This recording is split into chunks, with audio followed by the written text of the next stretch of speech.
बच्चों, आज मैं तुमसे एक ऐसी बात कहने आया हूँ जो अगर तुम्हारे हृदय में उतर गई तो मैं वचन देता हूँ तुम्हारी जिंदगी बदल जाएगी। हर बच्चा कहता है, महाराज जी मेरा पढ़ाई में मन नहीं लगता। मन तो कभी किसी में नहीं लगता। मन तो चंचल है, बंदर की तरह कूदता है, भटकता है।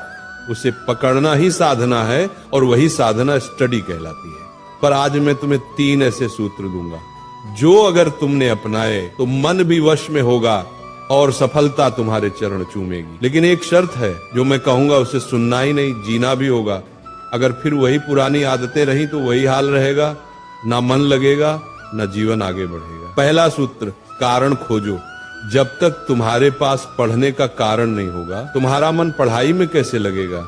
अगर मैं तुमसे कहूं कल सुबह 4 बजे उठ जाना, तो तुम उठोगे?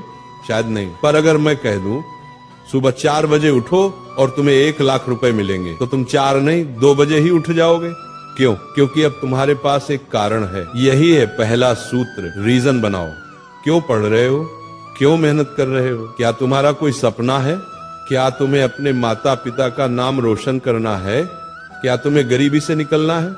जिस दिन तुम्हें अपने आप को पता चल गया, उस दिन से अपने आप रास्ता दिखने लगेगा। फिर न तो आलस रहेगा न मन का बहाना। फिर किताबें भी तुम्हें आकर्षित लगेंगी, क्योंकि अब तुम्हारे भीतर आग जल चुकी होगी। मुझे कुछ बनना है। दूसरा सूत्र, एक समय में एक ही साधना।